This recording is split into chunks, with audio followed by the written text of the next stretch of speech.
जय भोलेनाथ की। शिव महापुराण प्रथम खंड प्रथम विश्वेश्वर संहिता प्रथम अध्याय।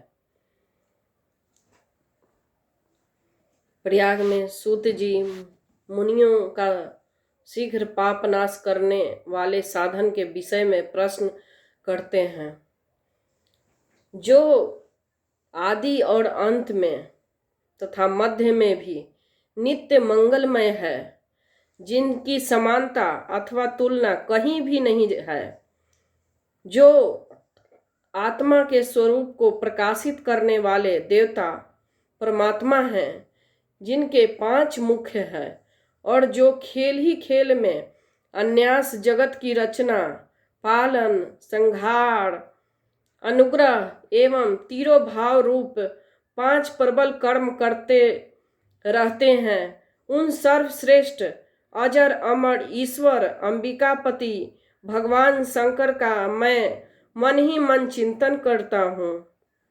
जय भोलेनाथ।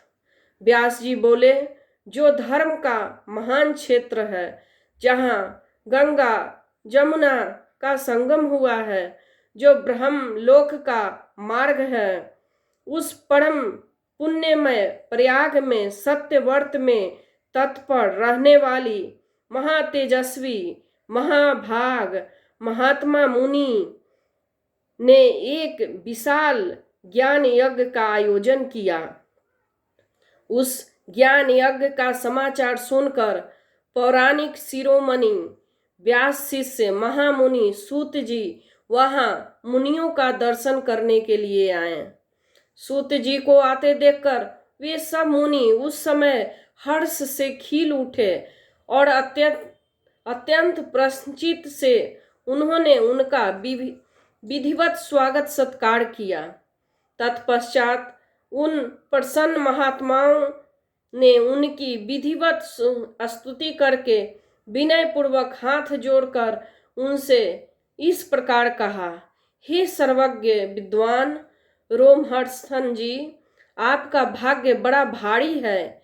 इसी से आपने व्यास जी से यथा रूप में संपूर्ण पुराण विद्या प्राप्त की है, इसलिए आप आश्चर्य स्वरूप कथाओं के भंडार हैं। ठीक उसी तरह जैसे रत्नाकर समुद्र बड़े बड़े सारभूत रत्नों का आगार है, तीनों लोकों में भूत वर्तमान और भविष्य का जो बात है तथा अन्य जो कोई वस्तु वह आपसे अज्ञात नहीं है। आप हमारे सौभाग्य से इस यज्ञ का दर्शन करने के लिए यहाँ आ गए हैं। इसी व्यास में हमारा कुछ कल्याण करने वाले हैं, क्योंकि आपका आगमन निरर्थक नहीं हो सकता। जैसे कोई महान पुरुष आ जाते हैं तो हमें कुछ देकर जाते हैं, उसी तरह वहाँ आए हुए हैं ऋषि तो हमें कुछ देंगे। सारे ऋषि खुशी से समा रहे हैं कि हमें आज बहुत कुछ मिलेगा। हमने पहले भी आपसे शुभाशुभ तत्व का पूरा वर्णन सुना है, किंतु उससे तृप्ति नहीं होती। हमें उसे सुनने की बार बार इच्छा होती है। उत्तम बुद्धि वाले हे सूत जी, इस प्रकार हमें एक ही बात सुननी है। यदि आपका अनुग्रह हो तो गोपनीय होने पर भी आप इसे विषय का वर्णन करें। सूत जी से सारे ऋषि प्रार्थना कर रहे हैं। घोर कलयुग आने पर मनुष्य पुण्य कर्म से दूर रहेंगे। मतलब जब कलयुग आएगा तो सारे मनुष्य पुण्य कर्म से दूर रहेंगे, निंदा चुगली में फंसे रहेंगे, दुराचार में फंस जाएंगे, सबके सब सत्य भाषण से विमुख हो जाएंगे, दूसरों की निंदा में तत्पर होंगे, पराये धन को हड़प लेने की इच्छा करेंगे, उनका मन पराई स्त्रियों से आसक्त होगा तथा वे दूसरे प्राणियों का हिंसा किया करेंगे। वे अपने शरीर को ही आत्मा समझेंगे। हे मूढ़, नास्तिक तथा पशु बुद्धि रखने वाले होंगे, माता पिता के द्वेष रखेंगे तथा कामवास स्त्रियों के सेवा में लगे रहेंगे। ब्राह्मण लोभ रूपी ग्रह के ग्रास बन जाएंगे।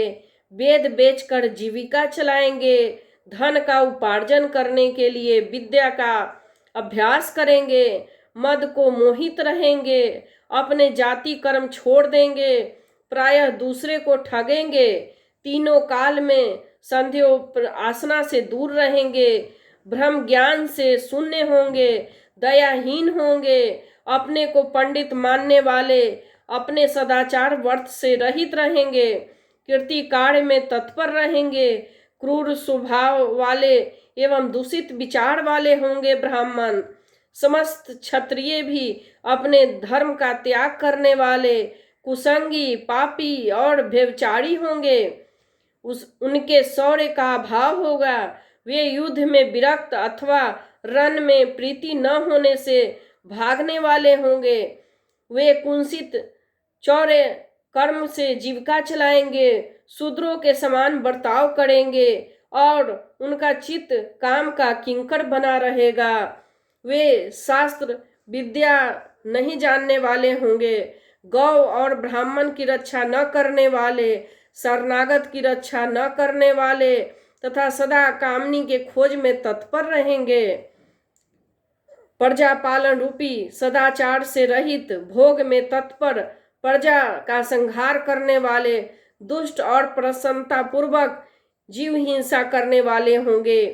वैश्य संस्कार भ्रष्ट, स्वधर्म त्यागी, कुमार्गी, धनोपार्जन परायण तथा नाप तौल में अपनी कुंसित वृत्ति का परिचय देने वाले होंगे। वे गुरु देवता और दिव्य जातियों के प्रति भक्ति शून्य, कुंसित बुद्धि वाले, द्विजों को भोजन न कराने वाले, प्रायः कृपणता के कारण मुट्ठी बांध कर रखने वाले, पराई स्त्रियों के समान कामरत, मलिन विचार वाले, लोभ और मोह से भ्रमित चित्त वाले और पापी, कूप, तराग आदि के निर्माण तथा यज्ञ आदि सत्कर्मों का धर्म का त्याग करने वाले होंगे। इसी तरह कुछ शूद्र ब्राह्मणों के आचार में तत्पर होंगे, उनकी आकृति उज्जवल होगी, अर्थात वे अपना कर्म धर्म छोड़कर उज्जवल वेशभूषा से विभूषित हो जाएंगे, व्यर्थ घूमेंगे, वे मूढ़ होंगे, स्वभावतः ही अपने धर्म का त्याग करने वाले होंगे।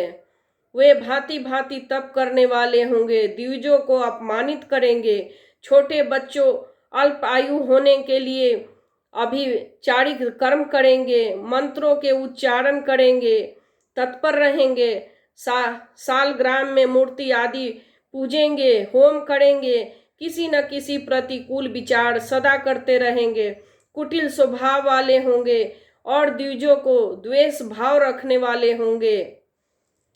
वे यदि धनी हुए तो कुकर्म में लग जाएंगे, यदि विद्वान हुए तो विद्वान करने वाले होंगे, कथा और उपासना धर्मों के वक्ता होंगे और धर्म का लोप करने वाले होंगे।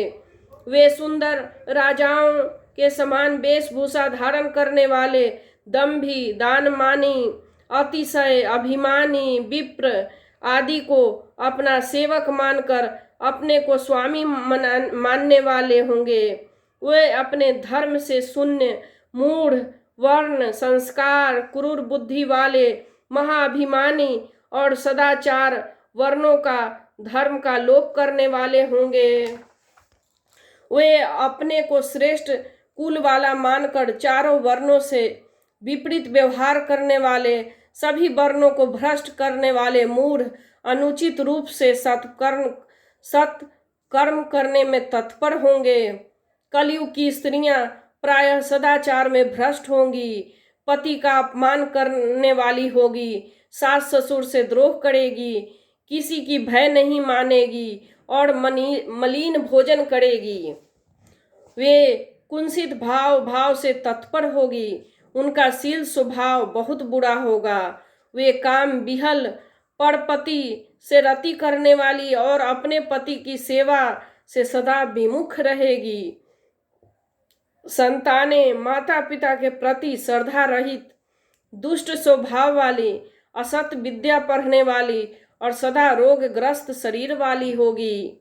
हे सूत जी, इस तरह जिनकी बुद्धि नष्ट हो गई है और जिन्होंने अपना धर्म त्याग कर दिया है, ऐसे लोगों को इस लोक और परलोक में उत्तम गति कैसे प्राप्त होगी।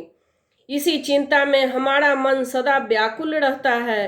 परोपकार के समान दूसरा कोई धर्म नहीं।